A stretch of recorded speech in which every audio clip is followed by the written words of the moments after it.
ప్రియమైన వారలారా, యేసుక్రీస్తు నామమున మీకు నా ప్రేమపూర్వక శుభాకాంక్షలు. సంతోషంగా ఉన్నారా?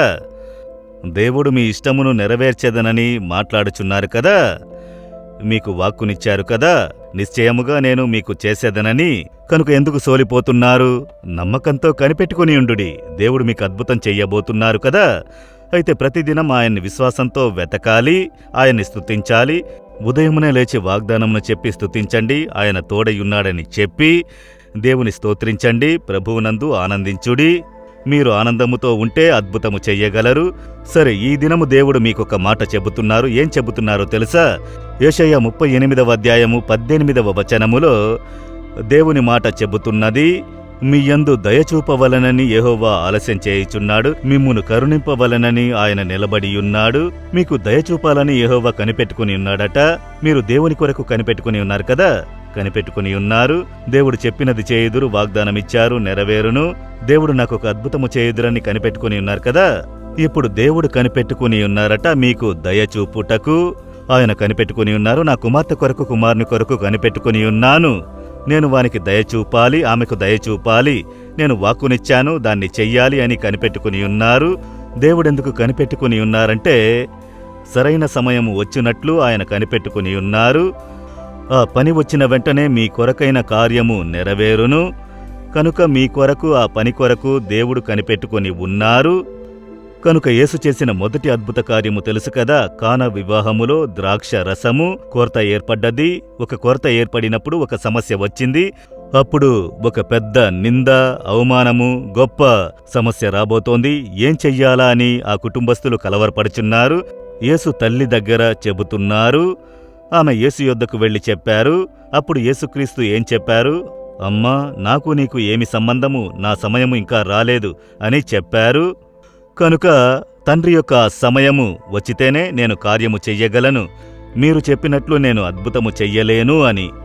కనుక దేవుని పని రావలను అని కనిపెట్టుకుని ఉండి, నా సమయము ఇంకా రాలేదు అని చెబుతున్నారు. కనుక దేవుని పని తండ్రి అయిన దేవుడు ఆజ్ఞాపించినప్పుడు యేసు అక్కడ అద్భుతము చేయుచున్నారు.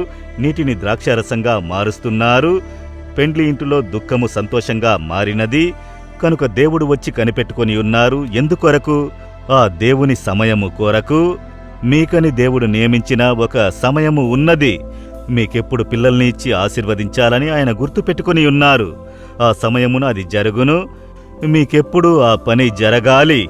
మీ వివాహ కార్యము ఎప్పుడు జరిగించాలి, నీకు ఈ బిజినెస్ కార్యం ఎప్పుడు జరిగించాలి, దేవుడు కనిపెట్టుకుని ఉన్నారు ఆయన సమయం కొరకు. అదే సమయమున మీరు సిద్ధపడాలి. మీరు సిద్ధపడితేనే దేవుడు అద్భుతము చెయ్యగలరు. దాని కొరకు కూడా దేవుడు కనిపెట్టుకుని ఉంటారు. కనుక దాని కొరకు మిమ్మల్ని సమర్పించుకొని మీరు కనిపెట్టుకుని ఉండాలి. మీరు దేవుని సమూహమునందు మొర్రపెట్టుటలో, ప్రార్థనలో, ధ్యానములో కనిపెట్టుకుని ఉంటే దేవుడు తగిన సమయంలో మీకు అద్భుతము చేయుటకు లేచియుండును. మీకు కనికరము కలుగునట్లు ఆయన లేచియుండునట. ఆయన మీ దుఃఖమును, వేదనను చూచి సంతోషపడే దేవుడు కాదు, దయ కలిగిన దేవుడు. నా కుమారుడు, నా కుమార్తె ఎంతో నిందకు, వేదనకు మధ్య నన్ను నమ్మియున్నారు.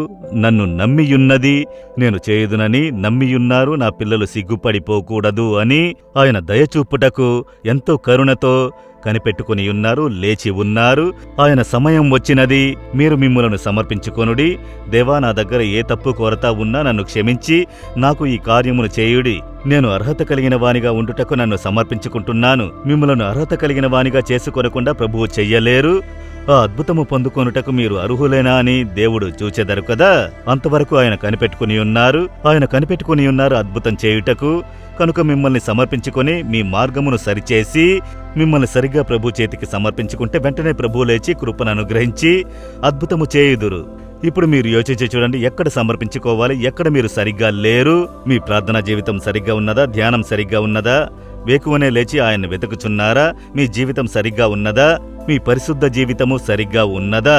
మీరు నీతి న్యాయమైన కార్యములను చేయుచున్నారా? మీ కార్యములు ఎలా ఉన్నవి? కొంచెం కొంచెంగా మార్చి వస్తున్నాను, సమర్పించుకుంటున్నానంటే మీరు పరిపూర్ణమైన సమర్పణ కలిగేంత వరకు ఆయన కనిపెట్టుకుని ఉన్నారు. కనుక ఈ దినము మిమ్మల్ని సంపూర్ణంగా సమర్పించుకోండి. దేవా, మీరు చెప్పినట్లు మీ మహిమ కొరకు, మీరు ఇష్టపడినట్లు మీ కొరకు నేను దేన్నైనా చేయుదును, అందుకొరకై సమర్పించుకుంటున్నానని చెప్పండి. వెంటనే దేవుడు లేచి కృపను చూపును. మీకు దయచూపునట్లు ఉన్న దేవుడు అద్భుతము చేయుదురు. సమర్పించుకుంటారా?